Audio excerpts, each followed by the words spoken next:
বিএনপিকে কি কেউ ইসলামী দল হিসেবে গণ্য করে, কাউন্ট করে? তো বিএনপি তো ইসলামী দল না।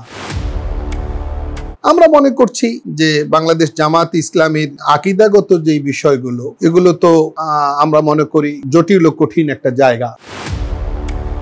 আমার ঘরের ভিতর আর একটা আদর্শের অনুপ্রবেশ আমি জেনে শুনে নিশ্চিত করলাম, সেখানে আমার ভবিষ্যৎ আমি মনে করি সংকটে পড়তে পারে।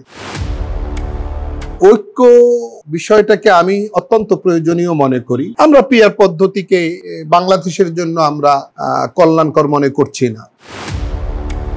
কোন দলের আদর্শ মেনে আমরা তো তাদের সঙ্গে জোট করব না। মূলা ঝুলানো হয়েছে, দাওরা হাদিসকে মাস্টার্সের সমমান দেওয়া।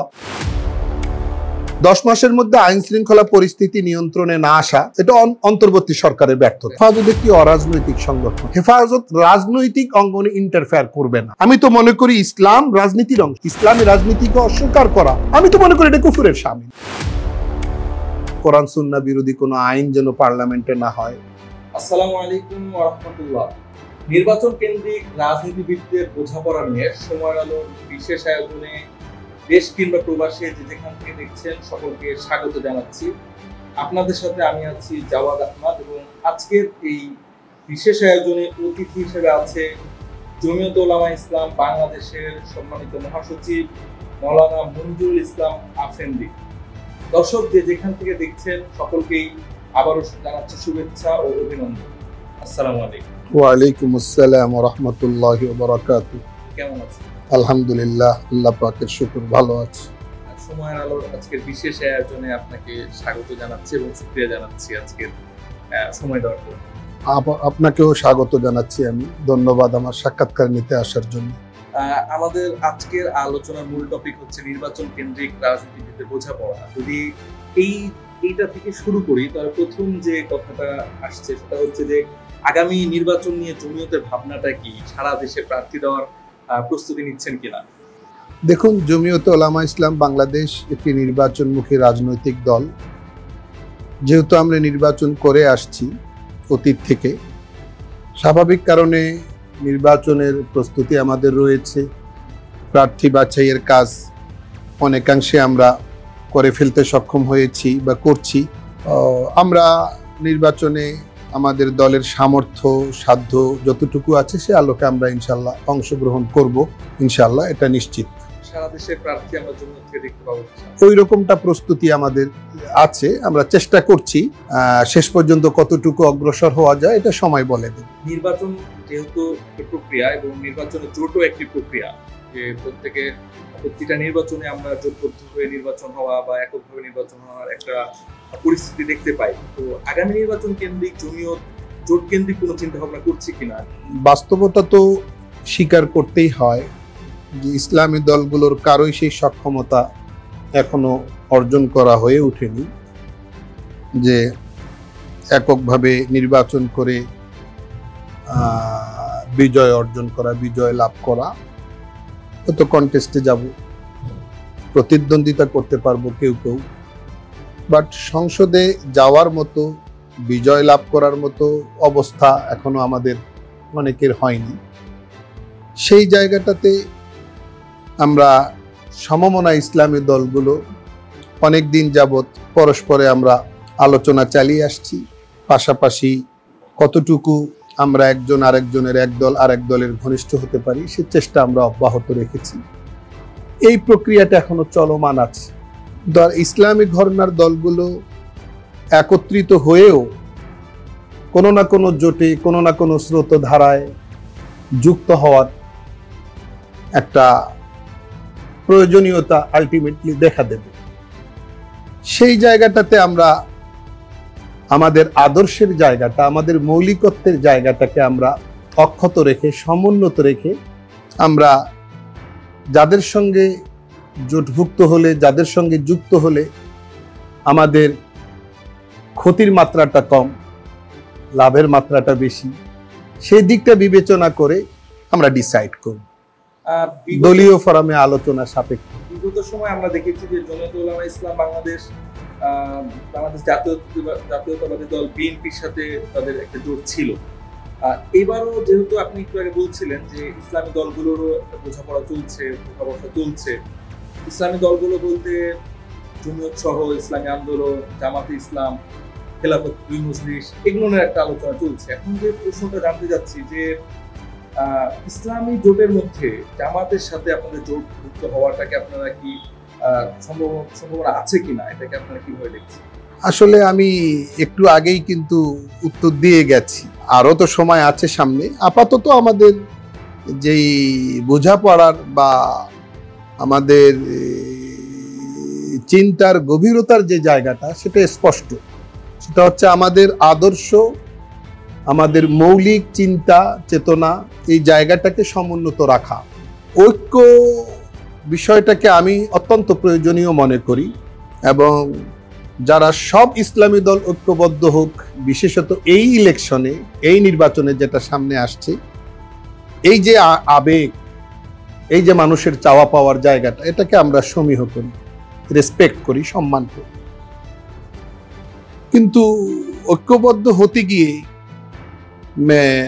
আমার আদর্শকে বিসর্জন দেওয়া, আমার দীর্ঘদিন যাবৎ যে চিন্তা চেতনাকে আমি লালন করে আসছি সেটাকে বিসর্জন দেয়া, এক পর্যায়ে আমার ভবিষ্যৎকে, আমার কওমি শিক্ষা ব্যবস্থা বলুন, আমাদের স্বকীয়তা বলুন, সেটাকে হুমকির মুখে ঠেলে দেয়া, এরকম কোনো ঐক্য আমরা মনে করছি, এরকম কোনো ঐক্যের ফাঁদে আমরা পা দেব না। আপাতত বিষয়টা এমন। আপনি পার্টিকুলারলি বাংলাদেশ জামাত ইসলামী সম্পর্কে প্রশ্ন করেছেন। আমরা মনে করছি যে বাংলাদেশ জামাত ইসলামীর আকীদাগত যে বিষয়গুলো, এগুলো তো আমরা মনে করি জটিল ও কঠিন একটা জায়গা। বিশেষত ইসমতে আম্বিয়া, আদালতে সাহাবা, এই জায়গাগুলো আমাদের কাছে খুব স্পর্শকাতর জায়গা, এটা অস্বীকার করার কোনো উপায় নেই। আম্বিয়া কেরাম আলাইহিমুসসালাতু ওয়াসসালামকে যদি আমরা সুরক্ষা দিতে না পারি, তাদেরকে যদি আমরা নিষ্পাপ মনে না করি, সাহাবা একরামকে সত্যের মাপকাঠি যদি আমরা মনে না করি, তাহলে আমরা কোন পর্যায়ের ইসলাম কায়েম করব? জামাতে ইসলামের যে সমস্যা বা আকীদাগত যে দ্বন্দ্বের কথা আপনারা বলছেন, তা ওইটাকে যদি আমরা একটা পার্সেন্টেজ হিসাবে, একই সাথে মহান মুক্তিযুদ্ধে তাদের ভূমিকা, এই সবগুলোকে যদি পার্সেন্টেজ হিসাবে রাখার পরে যদি আমরা বিএনপির সাথে জোটের ব্যাপারটা চিন্তা করি, যে ইসলামিক দল হিসেবে জামাত কি বিএনপির থেকে কিছুটা ইসলামের জন্য সুখকর বা ইসলামের জন্য কি বলে এটাকে ভালো হওয়ার সুযোগ রাখে কিনা? দেখুন, বিএনপি তো ইসলামী দল না। বিএনপিকে কেউ ইসলামী দল হিসেবে গণ্য করে, কাউন্ট করে? তো বিএনপি তো ইসলামী দল না। তো বিএনপির সাথে না গিয়ে জামাতের সাথে গেলে ভালো হবে ইসলামী দল হিসেবে? না, ইসলামের লেভেল ব্যবহার করে ইসলামের ক্ষতি সাধন করা, আমি তাদের সাথে ঐক্যবদ্ধ হওয়ার অর্থ তাদের চিন্তা চেতনাকে গ্রহণ করা, তাদের আদর্শকে গ্রহণ করা। যদিও কেউ কেউ বলবে যেটা নির্বাচন কেন্দ্রিক ঐক্য, তারপরেও আমার ঘরের ভিতর আরেকটা আদর্শের অনুপ্রবেশ আমি জেনে শুনে নিশ্চিত করলাম, সেখানে আমার ভবিষ্যৎ আমি মনে করি সংকটে পড়তে পারে। এই বিষয়টাকে তো আমাকে গভীরভাবে ভাবতে হবে। এই জন্য আমাদের দল জমিয়ত উলামা ইসলাম বাংলাদেশ একটি প্রতিনিধিত্বশীল সংগঠন হিসাবে এই বিষয়টার প্রতি অত্যন্ত সতর্কতার সাথে দৃষ্টি নিবদ্ধ করে পথ চলছে। জনাব আফেন্দি, পিআর পদ্ধতি নিয়ে একটা আলোচনা চলছে। আপনি জানেন যে এটা হয়তো আপনাদের ঐক্যমত্য কমিশনের একটা আলোচনার বিষয়, এখনো এসেছে কিনা আমি জানি না। পিআর পদ্ধতি নিয়ে আসলে জমিয়তের অবস্থানটা কি? আমরা পিআর পদ্ধতিকে বাংলাদেশের জন্য আমরা কল্যাণকর মনে করছি না। আপাতত আমরা পিআর পদ্ধতিকে বাংলাদেশের জন্য মঙ্গলজনক মনে করছি না। ব্যাখ্যা করতেন যে কেন আপনাদের কাছে কল্যাণকর মনে হচ্ছে না? অনেক দিক আছে পিআর পদ্ধতিতে। যেই জায়গাটাতে আমি পিআর পদ্ধতি মানে কি, মানে প্রতীকের অনুকূলে ভোট হবে, কে কত পার্সেন্ট ভোট পেল সেই আলোকে পার্লামেন্টে প্রতিনিধিত্ব নিশ্চিত করা হবে, এটাই তো পিআর পদ্ধতি। তা আমি 5টা আসন 5টা সিট পাওয়ার মতো আমি ভোট পাইলাম, কোন 5টা সিটে আমি নাম দিলাম, আমি 5টা নাম দিলাম, তালিকার আমার প্রথম 5টা নাম নেওয়া হলো। বুঝে আসছে? তো কোন কোন পাঁচটা, যেই পাঁচটা নাম নেওয়া হলো, ওই ওই ওই পাঁচজন তো তার নিজ এলাকায়, ওই এলাকার জন্য। উনি কি ওই পাঁচজন কি সারা বাংলাদেশে কাজ করবে? আমি কি বুঝাইতে পারছি কিনা? তো এইরকম আরো অনেক প্রশ্ন আছে। পরে একটা জটিলতা তৈরি হবে, দলের মধ্যে একটা অবস্থা তৈরি হবে যে আমি নয় আমি, আমি নই আমি। একটা সমূহ সম্ভাবনা যে তালিকা নিয়ে কোনো সংঘাত তৈরি হতে পারে, কোনো প্রবলেম তৈরি হতে পারে। আবার এটাও তো আছে যে না, আমি একটু শেষ করি। অনুরূপভাবে পিআর পদ্ধতি যদি মার্কার অনুকূলে ভোট হয়, আর আওয়ামী লীগের কার্যক্রম নিষিদ্ধ হলেও জাতীয় পার্টির কার্যক্রম এখনো নিষিদ্ধ হয়নি, কোনো এক দলের যে সুনির্দিষ্ট প্রতীক, এই প্রতীকে যদি পতিত ফ্যাসিস্টরা যদি কোনো প্রতীকের অনুকূলে সবাইকে বার্তা দিয়ে দেয় তোমরা ওই প্রতীকে সিট পারো, তাহলে তাদের পুনর্বাসিত হওয়ার একটা স্পেস তৈরি হতে পারে।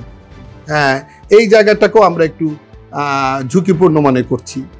আপাতত আমরা পিআর পদ্ধতিতে অগ্রসর হওয়া। এটার সাথে সাথে কিন্তু ছোট দল যেগুলো আছে, যেগুলো দলের কর্মী সমাজ তুলনামূলক কম, তাদের তো লাভবান হওয়ার অনেকগুলো সুযোগ আছে। হ্যাঁ, আমাদেরও সুযোগ আছে।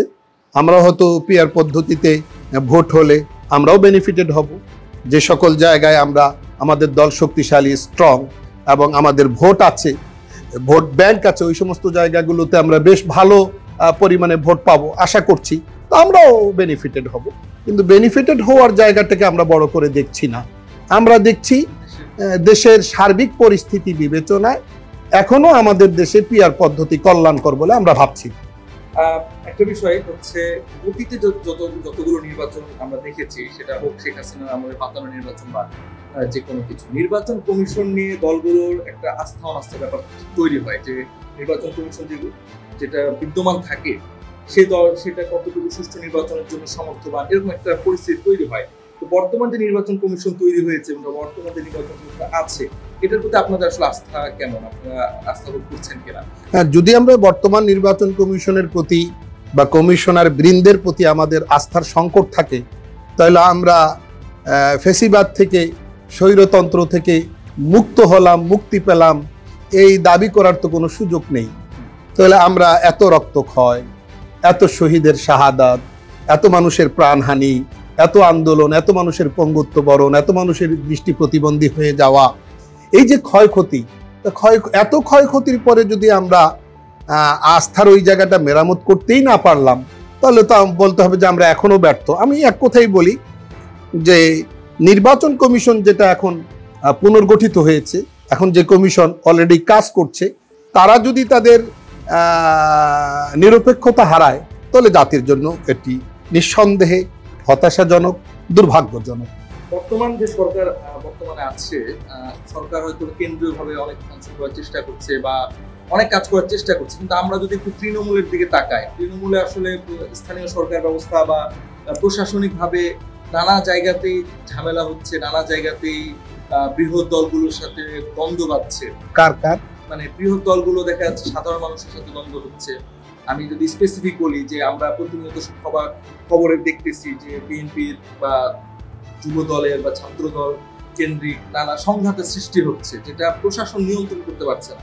তো এমন অবস্থায় এমন সরকার আন্ডারে যখন আমরা নির্বাচন হবে, নির্বাচন কেন্দ্রিক তো অনেক জটিলতা, অনেক ঝামেলা হবে। আপনাদের কাছে কি মনে হচ্ছে যে সরকারের আন্ডারে, এই প্রশাসনের আন্ডারে যে নির্বাচন ব্যবস্থাটা তৈরি হবে বা নির্বাচন হবে, সেখানে সংঘাত এড়িয়ে সুষ্ঠু নির্বাচন সম্ভব বলে মনে হচ্ছে আপনাদের?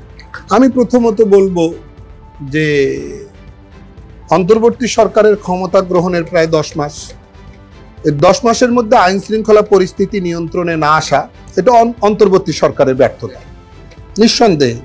আমরা আশা করছিলাম যে জননিরাপত্তা বিধানে খাদ্য নিরাপত্তা নিশ্চিত করা, জননিরাপত্তা নিশ্চিত করা এবং আইন শৃঙ্খলা পরিস্থিতির উন্নতি অগ্রগতি সাধন করা, এগুলিকে সর্বোচ্চ গুরুত্ব দিয়ে অন্তর্বর্তী সরকার কার্যকর পদক্ষেপ নেবে এবং এটি দৃশ্যমান হবে। যেমন ঈদের সময়, ঈদ উল ফিতর, ঈদ উল আজহায় জনসাধারণের ঢাকা থেকে বাড়িমুখী হওয়া, ফেরত আসা, যাওয়া আসা অন্যান্য যে কোনো সময়ের তুলনায় একটু সহজ হয়েছে, এটা যেরকম আমরা স্বীকার করছি, ঠিক অন্য জায়গাগুলোতে আমরা এইরকম অগ্রগতি দেখিনি। তো যার জন্য বর্তমানে আমরা দেখছি চাঁদাবাজির বিষয়টা আমাদের সামনে আছে। আপনি শুধু একটি দলের নাম নিয়েছেন, যে যুব দল, ছাত্র দল। আমি মনে করি এই জায়গায় আরো অন্যান্য দলের নামও আসতে পারে। বিভিন্ন জায়গায় অনেক প্রশাসনিক ব্যর্থতার কারণে তো এগুলো সৃষ্টি নিঃসন্দেহে প্রশাসনিক ব্যর্থতার মাঝেই এই সরকারের আন্ডারে নির্বাচনটাকে আসলে আপনাদের জন্য বা দেশের জন্য মানে সুষ্ঠু নির্বাচন। দেখুন, আমরা নিরাশার অন্ধকারে নিমজ্জিত হতে চাই না, আমরা আশার আলো দেখতে চাই। আমরা মনে করছি অতীতে পারিনি, বিগত 10 মাসে পেরে উঠেনি অন্তর্বর্তী সরকার, তাই বলে সামনের দিনগুলিতে পেরে উঠবে না এমনটা তো নয়। আমি মনে করি তারা সামনে অতীতের ভুলগুলো থেকে শিক্ষা নিয়ে দুর্বলতার জায়গাগুলোকে চিহ্নিত করে তারা সামনের দিনগুলোতে আমি মনে করি যতটুকু নিয়ন্ত্রণহীনতা আছে আমি মনে করি তারা গুছাতে পারবে, এবং লেভেল প্লেইং ফিল্ড, সব দলের সমান সুযোগ বলতে যা বোঝায় সেটা তারা নিশ্চিত করতে সক্ষম হবে। যদি ব্যর্থ হয় তাহলে জাতির জন্য এটা বড় দুর্ভাগ্যজনক। যদি ব্যর্থ হয় তাহলে আপনাদের ওই সময় সিদ্ধান্ত কি হবে? আমরা প্রতিবাদ করব এবং জাতির জন্য, ইসলাম দেশ জাতির জন্য যেটা কল্যাণকর হয় সেটি আমরা সামনে আনবার চেষ্টা করব। আচ্ছা, যদি নির্বাচন হয় এবং নির্বাচন যদি আপনার দল বা আপনি জয়লাভ করেন, ইসলামী আদর্শ বাস্তবায়নে আপনারা অবশ্যই সংসদে যাবেন, সেক্ষেত্রে আসলে ইসলামী আদর্শ বাস্তবায়নে আপনারা কি ধরনের ভূমিকা রাখতে চান বা রাখতে পারবেন বলে মনে করছেন? আল্লাহ যদি কবুল করেন, আল্লাহ যদি আমাদেরকে সংসদে আমাদেরকে যাওয়ার পরিবেশ করে দেন, রাস্তা করে দেন, আমরা চেষ্টা করব প্রথমত কোরআন সুন্নাহ বিরোধী কোনো আইন যেন পার্লামেন্টে না হয়। আমরা চেষ্টা করব ইসলামী শিক্ষা সংস্কৃতির জন্য বিস্তৃতি সাধন করা যায়। আমরা চেষ্টা করব আইনের প্রয়োগ এই জায়গাটা যেন আরো সুসংহত হয়, শক্তিশালী হয়। অপরাধ মুক্ত জাতি গঠনে আমরা ভূমিকা রাখবার চেষ্টা করব। দেখুন, আইনের প্রয়োগ না থাকার কারণে, আইন আছে প্রয়োগ নাই, এই জায়গাটা আমাদের দেশে ওই রকম মানে ব্যবহৃত না হওয়ার কারণে, এই জায়গাটার উপরে প্রশাসন, সরকার ঠিকমতো নজর না দেওয়ার কারণে অপরাধের ব্যাপকতা আমরা সর্বত্রই লক্ষ্য করছি। তো অপরাধ মুক্ত জাতি গঠনে আমরা চেষ্টা করব ভূমিকা রাখতে, সমাজসেবামূলক কাজগুলোতে আমরা চোখ রাখার চেষ্টা করব, শিক্ষা সংস্কৃতির জায়গায় আমরা চোখ রাখার চেষ্টা করব, মানুষের অধিকার যেন সুরক্ষা পায় সেই জায়গাটাতে আমরা চোখ রাখার চেষ্টা করব। আপনি বললেন যে ইসলামী আদর্শ সার্বিকভাবে চেষ্টা করবেন। অতীতে আপনারা যে দলগুলোর সাথে জোটবদ্ধ হয়ে সংসদে গেছেন তারা সরাসরি ইসলামের পক্ষের না, এবং তারা বলা যায় যে লিবারেল বা ধর্মনিরপেক্ষ দল হিসেবে পরিচিত। তো এই জিনিসটাকে আসলে আদর্শের বিসর্জনের রাজনীতি হিসেবে দেখার সুযোগ আছে কিনা? মোটেই না। আমরা কোনো দলের আদর্শ মেনে আমরা তো তাদের সঙ্গে জোট করব না। আমরা আমাদের আদর্শের উপরে অটল অবিচল থেকে আমরা জোট করব। আমি এটা আগেই বলেছি যে আমরা সরকারকে প্রেসারে রাখবো, চাপে রাখবো, যে যদি আমরা মনে করি এটা ইসলামের বিপক্ষে এই কাজটা, এই কথাটা, এই সিদ্ধান্তটা, আমরা ভেটো দেব, আমরা বাধা দেওয়ার চেষ্টা করব, এবং যেটা দেশ জাতির জন্য ক্ষতিকর সেটাকে আমরা প্রতিরোধ করার চেষ্টা করব।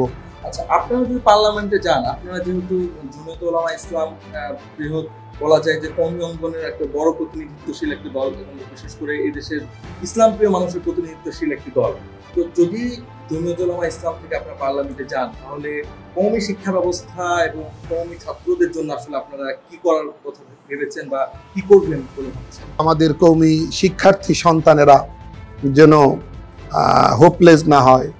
আবার বলি, সেটা হচ্ছে যে অতীতেও তো জমিয়ত উলামা ইসলামকে পার্লামেন্টে গেছে, বিগত 15 বছরে কোনো কওমি প্রতিনিধিত্বশীল কেউ পার্লামেন্টে ছিল না। তারপরে বিগত 15 বছর আমরা একটা অবস্থা দেখেছি। বর্তমান হয়তো ভবিষ্যৎ 15 বছরের আগে ছিল, ওটাই বলছি যে আগে আপনাদের দল থেকেই একাধিক ব্যক্তি হচ্ছে পার্লামেন্টে গেছে। তো আমার যে জানার যে জায়গাটা হচ্ছে যে অতীতে যেটা হয় না, বিশেষ করে কওমি সনদকে মূল ধারাতে অন্তর্ভুক্ত করা, কওমি সনদের বাস্তবায়ন করা, এটা আগামীতে করার সুযোগ আছে কিনা বা করার ব্যাপারে আপনারা আসলে আগ্রহী কিনা? দেখুন, এটা হতাশাজনক হয়নি, এটা হতাশাজনক। মূলা ঝুলানো হয়েছে, দাওরা হাদিসকে মাস্টার্সের সমমান দেওয়া, কিন্তু এটা আসলে মোটেই কার্যকর হয়নি।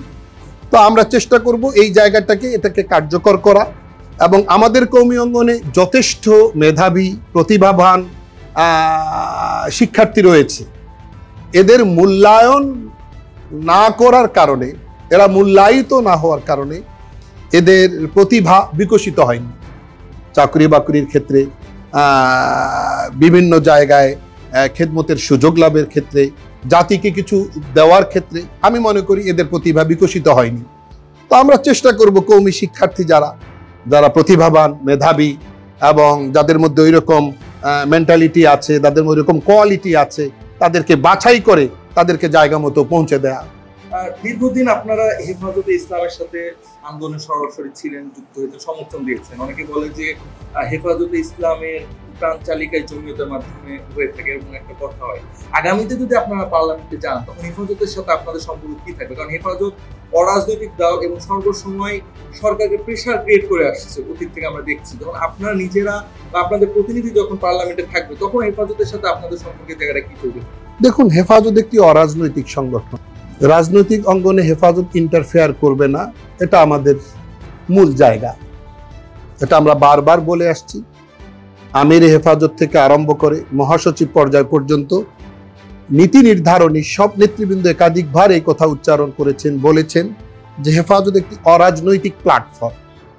হেফাজত রাজনৈতিক অঙ্গনে ইন্টারফেয়ার করবে না, এটা হলো মূল কথাটা। যদি এটিকে আমরা এস্টাবলিশ করতে পারি, এই জায়গাটাকে যদি আমরা প্রতিষ্ঠিত করতে পারি, তা পার্লামেন্টে গেলে হেফাজতের সঙ্গে দূরত্ব সৃষ্টি হওয়ার কোনো জায়গা তো আমি দেখি না। আপনি বলছেন যে হেফাজত রাজনৈতিক জায়গাতে ইন্টারফেয়ার করতে পারবে না। হেফাজত অরাজনৈতিক দল হিসেবে সবথেকে বড় রাজনৈতিক ভূমিকা হেফাজত রাখছে। 5 আগস্টের পরবর্তী সময় আমরা দেখেছি যে প্রধান উপদেষ্টাকে নির্ধারণ করা থেকে শুরু করে যাবতীয় সবকিছুতে হেফাজতের প্রতিনিধিরা সেখানে অংশগ্রহণ করেছে, যে অন্য কোনো অরাজনৈতিক কোনো সংগঠনের প্রতিনিধি সেখানে অংশগ্রহণ করে নাই। তাহলে হেফাজত অরাজনৈতিক দল শুধুমাত্র ভোটের ক্ষেত্রে, আমরা মনে করি যে তাদের হয়তো নিবন্ধন নাই বা তারা হয়তো বা নির্বাচনে আসে না, কিন্তু রাজনৈতিক ব্যাপারে তো তারা বরাবরই কর্মসূচি দিচ্ছে না, রাজনৈতিক ব্যাপারে তারা বরাবরই কথা বলছে। দেশের রাজনীতিতে যদি কোনো ভুল তৈরি হয়, দেশের সরকার যদি কোনো ভুল করে, হেফাজত সবার আগে প্রতিবাদ করছে। এটা কি রাজনৈতিক ইন্টারফেয়ার হচ্ছে না? না, আমরা যেই সমস্ত জায়গায় কথা বলার কারণে, বিবৃতি দেওয়ার কারণে আমরা মনে করি এটা রাজনৈতিক অঙ্গনে হস্তক্ষেপের সামিল বা অংশগ্রহণের সামিল, সেই জায়গাগুলোকে আমরা বারবার সামনে আনবার চেষ্টা করেছি, আগামীতেও থাকব। হেফাজতে ইসলাম বাংলাদেশ একটি শহীদের রক্তমাখা সংগঠন। হেফাজতের একটি আবেদন আছে, এটা তো আপনি অস্বীকার করতে পারবেন না। আমরা চাই হেফাজতের আবেদনটা যেন সার্বজনীন থাকে, সবার কাছে যেন হেফাজত গ্রহণযোগ্য থাকে। রাজনৈতিক অঙ্গনে হেফাজত ইন্টারফেয়ার করা শুরু করলে বা আগের যে জায়গাগুলোকে আপনি ইন্ডিকেট করলেন, এরকম করতে থাকলে এই আবেদনটা বিনষ্ট হবে। কার আবেদন? হেফাজতের আবেদন নাকি হচ্ছে হেফাজতের আবেদন নষ্ট হবে। আমরা চাই না হেফাজতের আবেদন নষ্ট হোক। আমি আসছি, স্বাভাবিক কারণে আমরা যদি কেউ পার্লামেন্টে যাই, হেফাজতের ব্যানারে কাজ করি, আমরা অনেকেই রাজনৈতিক দলের সঙ্গে আমরা সম্পৃক্ত আছি, আমরা যদি পার্লামেন্টে যাই আর আমাদের পার্লামেন্টে থাকা অবস্থায় যদি দেশের এমন কোনো পরিস্থিতি তৈরি হয় যেটা ঈমান আকীদা রিলেটেড, যেটা আমাদের কোরআন সুন্নাহ রিলেটেড, যেটা আমাদের তাহজিব তামাদ্দুন রিলেটেড, সেখানে হেফাজত অবশ্যই কথা বলবে। আমরা হেফাজতকে কখনো বলবো না যে আপনারা কর্মসূচি দিতে যাবেন না। কেন আমরা হেফাজতের লাগাম টেনে ধরবার ব্যর্থ চেষ্টা করব? ঠিক আছে, এটা এটা এটা যখন হচ্ছে কি বলে এটাকে, এটা তো আপনাদের পক্ষ থেকে একটা কমিটমেন্ট যে হ্যাঁ হেফাজতের মতো কাজ করবে। আমি ভুল করলে আমার ভুলটা ধরিয়ে দেওয়ার মতো তো একটা না, একটা পরিবেশ থাকতে হবে। তা আমি শুধরাবো কি করে? গঠনমূলক সমালোচনা, প্রতিবাদ, এই জায়গাটা সবসময় উন্মুক্ত থাকে, অসুবিধা নেই। ধর্মীয় নেতাদের রাজনীতি করা নিয়ে আপনি খেয়াল করবেন যে আপনি একটি দল, বাংলাদেশ জাতীয়তাবাদী দল বিএনপি, সেও একটি দল, কিন্তু দুই দল কিন্তু দুইভাবে ট্রিট হচ্ছে জনসাধারণের কাছে। আপনি জনসাধারণের কাছে ধর্মীয় নেতা, কিন্তু তারেক রহমান কিন্তু ধর্মীয় নেতা না। ফলে আপনি কিন্তু দুই দিক থেকে সুবিধা পাচ্ছেন, একটা হচ্ছে নেতা হিসেবে সুবিধা পাচ্ছেন, আবার ধর্মীয় নেতা হিসেবে সুবিধা পাচ্ছেন। সুবিধা পাওয়ার জন্য তো কোনো আমরা রাজনীতি করি না। মানুষের সামনে কিন্তু আপনার হচ্ছে মসজিদের মিম্বারটা আপনার কাছে আছে, জি, তারেক রহমান সাহেব কোনোদিনই মসজিদের মিম্বারটা পাবে না। জি। তো এটা নিয়ে একটা বিতর্ক তৈরি হয় যে ধর্মীয় যে নেতৃবৃন্দ আছে তারা যখন আবার রাজনীতিতে আসে তখন তারা ধর্মকে ব্যবহার করার এরকম একটা অপতথ্য বলেন বা এরকম একটা গুঞ্জন আছে। বিশেষ করে যারা চায় না যে ধর্মীয় নেতৃবৃন্দ রাজনীতিতে থাকুক, তারা এই কথাটা বারবার বলে। আমি যে জিনিসটা মানে মানে জিজ্ঞেস করতে যাচ্ছে সেটা হচ্ছে যে ইসলামী যে নেতারা তারা রাজনীতি ঢোকার কারণে কি ধর্মীয় নেতৃত্বের জায়গাটা থেকে দূরে সরে যাচ্ছে এমন কিছু মনে হয় কিনা? মোটেই না। আমরা যারা ইসলামী অঙ্গনে কাজ করছি, মাদ্রাসায় শিক্ষকতা করছি, মসজিদে ইমামত বা খেতাবতের দায়িত্ব পালন করছি, ওয়াজ মাহফিলে বক্তব্য দিচ্ছি, আমাদের এই জায়গাগুলো এই অঙ্গনগুলোতে আমাদের ভূমিকা রাখা, সক্রিয় থাকা, অ্যাক্টিভ থাকা, আর রাজনীতির ময়দানে, রাজনীতির অঙ্গনে, রাজনীতির মাঠে ভূমিকা রাখা, আমি বলি এটার মধ্যে কোনো কন্ট্রাডিকশন আমি দেখি না। এবং রাজনীতিতে সময় দেওয়ার কারণে বা রাজনীতিতে ভূমিকা রাখবার কারণে আমার ওই জায়গাগুলো ব্যাহত হবে বা ব্যাহত হচ্ছে বা সংকুচিত হবে এমনটাও আমরা মনে করছি না। রাজনীতি কি ইসলামের বাইরে? আমি তো মনে করি ইসলাম রাজনীতির অংশ। আমরা পকেট ভারী করার রাজনীতি করছি না, আমরা স্বার্থ সিদ্ধির রাজনীতি করছি না, আমরা নিজের স্বার্থ উদ্ধারের রাজনীতি করব না, আমরা নিজে মানে টাকায় পয়সায় অর্থে বৃত্তে আমরা একটা জায়গায় পৌঁছবার জন্য রাজনীতি করছি না। আমাদের রাজনীতিটা হলো গণমানুষের কল্যাণে, মানুষের ভালো মন্দ দেখভাল করা, এটা আমাদের দায়িত্ব। এই রাজনীতি তো ইসলামের অংশ, এবং এটাকে অস্বীকার করা, ইসলামের রাজনীতিকে অস্বীকার করা, আমি তো মনে করি এটা কুফরের শামিল। ইসলামের রাজনীতিকে অস্বীকার করার কোনো সুযোগ নেই। রাজনৈতিক সহিংসতা বা ধর্মীয় উত্তেজনা বাড়ানোর ক্ষেত্রে কোনো কোনো সময় ইসলামী দলগুলোর ভূমিকা প্রশ্নবিদ্ধ হয়েছে। মানে এইটাকে যদি আমি একটু ব্যাখ্যা করে বলি, যে আপনি খেয়াল আছে যে 2021 সালে মোদি বিরোধী আন্দোলনে দূষিত পরিস্থিতি তৈরি হয়েছিল, এবং সম্প্রতি সময়ে বিভিন্ন জায়গাতে যে মব জাস্টিস গুলো হচ্ছে, যেটাকে মব হিসেবে আখ্যা করা যাচ্ছে, সেখানে দেখা যাচ্ছে যে অধিকাংশ সময় দাড়ি টুপিওয়ালা মানুষ আমাদের মতো বা যাদেরকে নির্দিষ্টভাবে ইসলাম ধারণার কেন্দ্র করে ট্যাগ দেওয়া যায় বা রিলেট করা যায়, এমন একটা ব্যাপার দেখা যাচ্ছে। তো এই যে অস্থিরতা তৈরি হচ্ছে, এবং এই ক্ষেত্রে আসলে ইসলামী দলের যে ভূমিকা, ইসলামী দলগুলো তাদেরকে আসলে গোছাতে পারছে না, এরকম একটা প্রশ্ন আসছে। আসলে এর দায়কে আসলে রাজনীতিবিদরা বা রাজনৈতিক দলগুলো, বিশেষ করে ইসলামী রাজনৈতিক দলগুলো এড়াতে পারে কিনা? দেখুন, আমরা চেষ্টা করছি এই জায়গাগুলোকে আরেকটু কন্ট্রোলে আনবার জন্যে, আমরা চেষ্টা করছি। আমাদের চেষ্টায় হয়তো ঘাটতি আছে। আমি মনে করি সব রাজনৈতিক ব্যক্তির এবং দেশের সব নাগরিক সবার উচিত যে বুঝের জায়গাটাকে, এই জায়গাটাকে আরেকটু মেরামত করা। কোনটা আমার কাজ, কোনটা আমার দায়িত্বে বর্তায়, কোনটা আমার দায়িত্বে পড়ে না, মানে অনাধিকার চর্চা প্রয়োগ করা, এটা থেকে আমাদেরকে বিরত থাকতে হবে। আমরা উত্তেজনাকে কখনোই উস্কে দেব না, আমরা সংঘাত এবং দাঙ্গার পরিস্থিতি কখনো তৈরি করব না। আমরা চাইব না যে আমাদের পরিবেশটা অশান্ত হয়ে উঠুক। আমাদের কারো পদক্ষেপে, আমাদের কারো বক্তব্যে, আমাদের কারো তৎপরতায় যদি পরিস্থিতি ঘোলাটে হয়, এটা দায়িত্ব আমরা এড়াতে পারবো না। কিন্তু আমরা চেষ্টা করি যে আমরা রাজনৈতিক অঙ্গনে যারা কাজ করছি, যারা সময় দিচ্ছি, আমাদের কাজগুলো, আমাদের তৎপরতাগুলো, ফাংশনগুলো যেন নিয়ন্ত্রিত থাকে। এগুলোর কোনোটার দ্বারাই যেন একটা দাঙ্গা, একটা উদ্বেগজনক পরিস্থিতি তৈরি না হয়, জাতিকে হুমকির মুখে, জাতিকে কোনো একটা সংঘাতজনক পরিস্থিতিতে ঠেলে দেওয়া, এটা তো আমরা কখনোই সমর্থন করি না, এবং এটা যারা করে তাদেরকেও আমরা প্রশ্রয় দিতে রাজি নই। সর্বশেষ যদি জমিয়ত উলামা ইসলাম কেন্দ্রিক সর্বশেষ প্রশ্নটা হচ্ছে যে এখন জমিয়ত উলামা ইসলামের যে অবস্থান আছে, আগামী 5 বছরে বাংলাদেশের রাজনীতিতে পরিবর্তন আনার মতন জমিয়ত উলামা ইসলামের শক্তি উঠবে বলে আপনি মনে করছেন কি?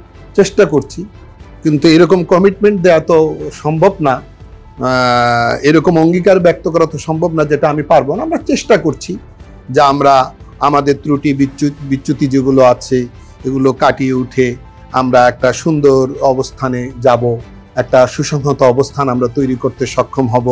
আমরা এরকম একটা সাংগঠনিক অবস্থান তৈরি করব যে অবস্থানটা যে কোনো শক্তির জন্য আমি মনে করি একটা ভাবনার বিষয় হয়ে দাঁড়াবে।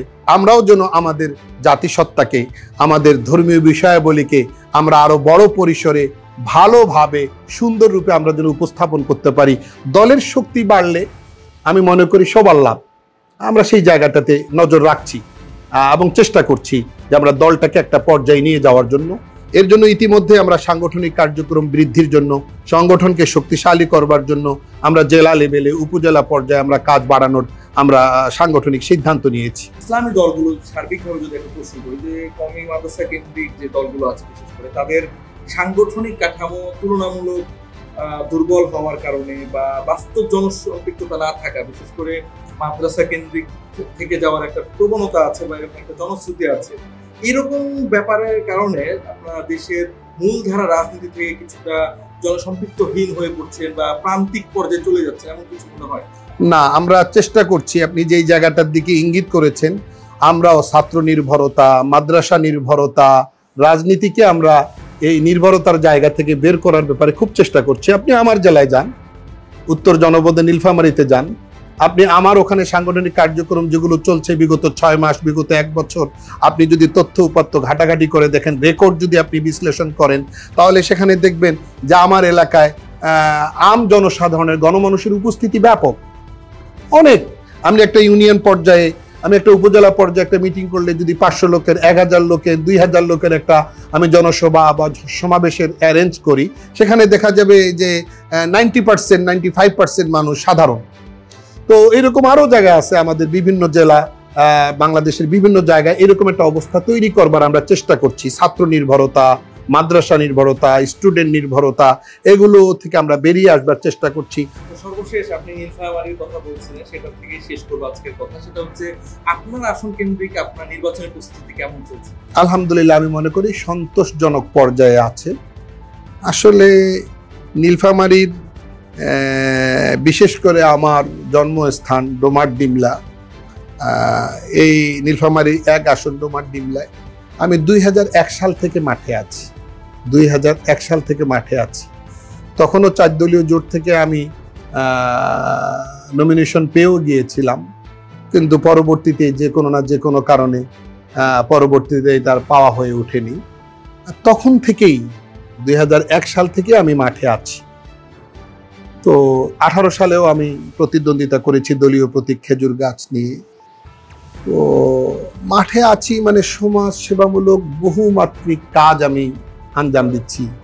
মাদ্রাসা প্রতিষ্ঠা করা, মসজিদ নির্মাণ করা, দুস্থদেরকে খাদ্যদ্রব্য দেওয়া, শীতের মৌসুমে শীত বস্ত্র দেয়া, যারা স্বচ্ছ পানি পান করার সুবিধা থেকে বঞ্চিত সেই প্রান্তিক জনগোষ্ঠীদের মধ্যে বাছাই করে উপযুক্ত শ্রেণীদেরকে, উপযুক্ত মানুষদেরকে টিউবওয়েল দেওয়া। ইতিমধ্যে 500-600 টিউবওয়েল দেওয়া হয়ে গেছে 2 উপজেলায়।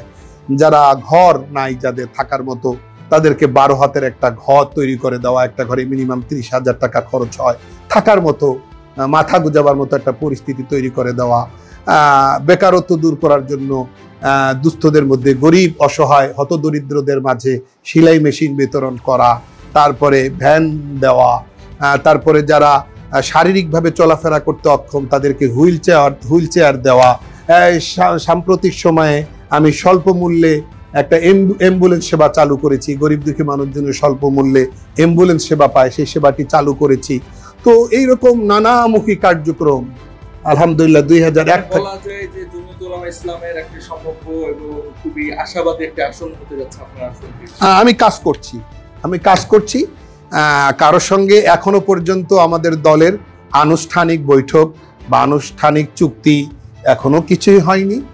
আপনি এই সাক্ষাৎকারের শুরুতে যে প্রশ্ন করেছিলেন জোটের সঙ্গে যাওয়া না যাওয়া, সেটার গ্রাউন্ড বা সেটার বাস্তবতা আমি আপনার সামনে উপস্থাপন করবার চেষ্টা করেছি। কিন্তু এটা সত্য, এখনো পর্যন্ত জমিয়ত উলামা ইসলাম বাংলাদেশ কারোর সাথেই আনুষ্ঠানিকভাবে কোনো সিদ্ধান্তে উপনীত হয়নি। আমরা পরিস্থিতি পর্যবেক্ষণ করছি, চুলচেরা বিশ্লেষণ করে লাভ কতটুকু, ক্ষতি কতটুকু, যেখানে ক্ষতির পরিমাণটা বেশি সেই জায়গাটাকে এড়িয়ে, যেখানে ক্ষতির পরিমাণ কম সেখানে আমরা চোখ দিয়ে যদি একান্ত জোটবদ্ধ হতেই হয় তাহলে সেই জায়গাটাতে আমরা জোটবদ্ধ হওয়ার ব্যাপারে কিছুটা আন্তরিক। এই বিষয়ে আমাদের অবস্থান পরিষ্কার করে আমি আজকের মতো এখানে আমার এই সাক্ষাৎকার বা এই বক্তব্যের ইতি টানছি। ধন্যবাদ, অনেক মূল্যবান সময় দিয়েছেন আপনার আগামী রাজনীতি জীবনের জন্য আমাদের পক্ষ থেকে আমি দোয়া থাকলো এবং সময় আলোর পক্ষ থেকে আবারও বিশেষভাবে শুকরিয়া এবং ধন্যবাদ। আপনাকেও ধন্যবাদ জানাচ্ছি সাক্ষাৎকার নিতে আসবার জন্য এবং সময়ের আলো ওর যত শ্রোতা আছেন, সময়ের আলোর সঙ্গে যারা যারা রিলেটেড আছেন, দেশে কিংবা বিদেশে, কাছে কিংবা দূরে, এখন যারা শুনবেন বা পরবর্তীতে যারা শুনবেন, সবাইকে আপনার মাধ্যমে, সময়ের আলোর মাধ্যমে আন্তরিক শুভেচ্ছা ও অভিনন্দন।